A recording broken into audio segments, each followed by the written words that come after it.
आज की इस वीडियो में हम बात करेंगे साइबर सिक्योरिटी के बारे में।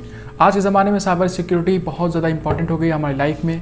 जिस तरीके से हम लोग अपने सोशल मीडिया को एक्सपैंड करते जा रहे हैं, सोशल मीडिया का यूज़ करते जा रहे हैं, उसी तरीके से साइबर अटैक का भी खतरा बढ़ता जा रहा है। आज इस वीडियो में हम लोग समझेंगे कि साइबर सिक्योरिटी क्या होता है और किस तरीके से अटैक होता है। इस इमर्जिंग टेक्नोलॉजी में हर ऑर्गेनाइजेशन को साइबर सिक्योरिटी की बहुत ज़्यादा जरूरत पड़ रही है, जिसको फुलफिल करने के लिए बहुत सारी जॉब क्रिएट हो रही है पूरे वर्ल्ड वाइड में। और इन जॉब्स की जो सैलरी होती है वो भी बहुत ज़्यादा हाई है। और भारत में भी रिसेंटली बहुत सारी जॉब अपॉर्चुनिटीज़ क्रिएट हुई हैं साइबर सिक्योरिटी को लेकर के। सो आज इस वीडियो में हम सारी डिटेल जानेंगे साइबर सिक्योरिटी क्या होती है और किस तरीके की जॉब्स हम लोग साइबर सिक्योरिटी में ले सकते हैं और किस तरीके के काम करना पड़ता है साइबर सिक्योरिटी से रिलेटेड। तो स्टार्ट करते हैं वीडियो को, लेट्स गो।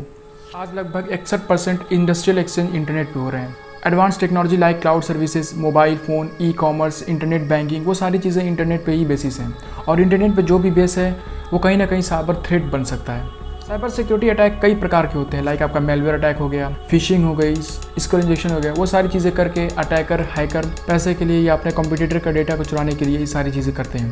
लाइक आपका मेलवेयर हो गया। मेलवेयर एक ऐसा थ्रेट है जिसमें हैकर आपके पीसी में, कंप्यूटर में एक सॉफ्टवेयर इंस्टॉल करते हैं और उसके थ्रू वो सारे डेटा, पर्सनल डेटा आपके चुरा सकते हैं। जनरली वो मेलवेयर जब भी आप सॉफ्टवेयर डाउनलोड करते हो, इंटरनेट ब्राउजिंग करते हो, तो वो सारी चीज़ें आ सकती हैं। फिशिंग एक ऐसा अटैक है जिसमें हैकर आपके ईमेल पे एक ऐसे मैसेज सेंड करते हैं जिस पे आप क्लिक करो, और जैसे ही आप क्लिक करते हो ईमेल मैसेज पे, जिसके थ्रू हैकर आपके डेटा को, आपके जितनी भी चीज़ें हैं वो सारी चीज़ें चुरा सकते हैं। एसक्यूएल इंजेक्शन क्या होता है कि बहुत बड़े ऑर्गेनाइजेशन में हैकर एक तरीके के एसक्यूएल क्वेरी इंजेक्ट कर देते हैं डेटा में और सारे के सारे डेटाबेस को अपने पास ला लेते हैं। एक और थ्रेट आता है APT, एडवांस परसिस्टेंट थ्रेट। ये एक ऐसा थ्रेट है जिसमें हैकर वेबसाइट पे जा करके, उसके लिंक पे जा करके, वेबसाइट के अंदर जा करके वो सारे डेटा को चुरा सकते हैं। ये जनरली बहुत बड़े बड़े ऑर्गेनाइजेशन लाइक बहुत बड़ी MNCs हो गई या बहुत बड़े बड़े ऑर्गेनाइजेशन हो गए, ये उन पे APT अप्लाई हो सकता है। बड़े बड़े डेटा को चुराते हैं और बहुत ज़्यादा नुकसान सहना पड़ता है ऑर्गेनाइजेशन को या MNCs को। इस सबसे बचने के लिए ऑर्गेनाइजेशन, MNCs अपने वेबसाइट पे एक तरीके का इनक्रिप्टेड कोड यूज़ करते हैं। इनक्रिप्टेड कोड क्या होता है, इनक्रिप्टेड डेटा क्या होता है? एक तरीके का ऐसा डेटा है जिसको सिर्फ और सिर्फ वो ऑर्गेनाइजेशन, वो MNC समझ सकती है, उसके अलावा और कोई नहीं समझ सकता। जैसा कि आपने कई बार वेबसाइट पे जो बहुत बड़ी बड़ी कंपनियां होती हैं, लाइक आपका नेट बैंकिंग कोई वेबसाइट हो गई या बहुत बड़ी बड़ी कंपनी हो गई, उनके वेबसाइट पे आप जब जाओगे तो देखोगे आप उस URL लिंक पे अजीब तरीके के कोड होते हैं, %2, 3, 4 इस तरीके के बहुत सारे कोड लिखे होते हैं। और वो कोड जनरली इनक्रिप्टेड होता है जो कि सिर्फ और सिर्फ वो वेबसाइट ही समझ सकती है, जिसको कि कोई और आदमी नहीं समझ सकता। लाइक आपका यहाँ पे अगर कोई आदमी हैक करना चाहे उस वेबसाइट को तो नहीं कर सकता, क्योंकि वो डेटा जो है वो इनक्रिप्टेड डेटा है।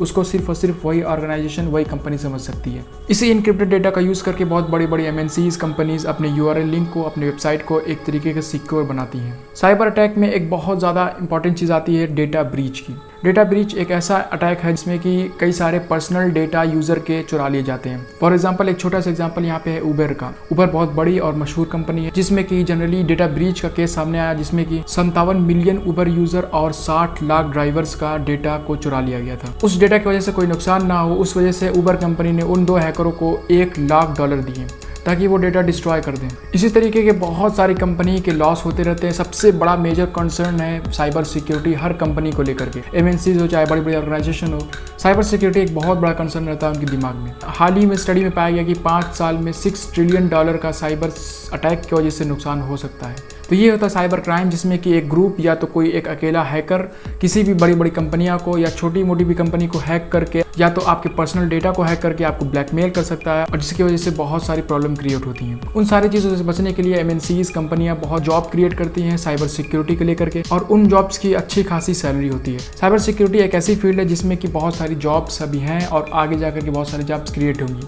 क्योंकि जैसे जैसे टेक्नोलॉजी आगे बढ़ेगी वैसे वैसे MNCs को, कंपनीज को और भी ज़्यादा साइबर सिक्योरिटी के लिए जॉब्स क्रिएट होंगी। According to Kaspersky security network KSN, India में 2020 के बाद 37% से ज़्यादा सिक्योरिटी अटैक्स होंगे।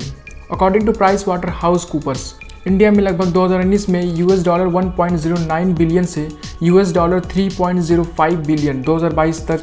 तो यहाँ पे आप देख सकते हो कि कितनी सारी opportunities as a cyber security आपको इंडिया में मिल रही है। और भी आगे आने वाले दिनों में भारत में साइबर सिक्योरिटी पे अपॉर्चुनिटीज़ और भी बढ़ेंगी और बहुत सारे अपॉर्चुनिटीज़ आपके यहाँ पे निकलने वाली। अभी इंडिया में लगभग 8.8 लाख पर एनम सैलरी होती है एक साइबर सिक्योरिटी की। तो सबसे पहले आता है नेटवर्क सिक्योरिटी इंजीनियर। अभी हम लोगों ने बात किया था कि बहुत सारी ऐसी वेबसाइट्स हैं जहाँ पे URL पे जा करके हैकर्स उनको हैक कर लेते हैं और डेटा बहुत सारे चुरा लेते हैं। उन चीज़ों को रोकने के लिए यहाँ पे नेटवर्क सिक्योरिटी इंजीनियर होते हैं जो कि उनकी नेटवर्क को, उनकी वेबसाइट को देखते हैं, संभालते हैं ताकि कोई भी मैलिशियस अटैक ना हो। एक तरीके से मैलिशियस एक्सेस मतलब कि कोई भी हैकर से एक्सेस बचाते हैं। और as a network security engineer उनकी सैलरी 4 से 8 लाख पर एनम उनकी हो सकती है। उसके बाद आता है साइबर सिक्योरिटी एनालिस्ट। उसका भी लगभग यही काम होता है, डेटा को मैनेज करता है, जो भी सिक्योरिटी वर्क होते हैं वो उसको मॉनिटर करता है, जितने भी इंफॉर्मेशन सिस्टम है उसको प्रोटेक्ट करता है, बचाता है, और जो भी मैलिशियस अटैक हैं, जो भी हैकर हैं, उनको पहुंचने से वहाँ पर रोकता है। साइबर सिक्योरिटी एनालिस्ट की भी लगभग सैलरी 5 से 6 लाख पर एनम हो सकती है। उसके बाद आता है CISO, chief information security officer.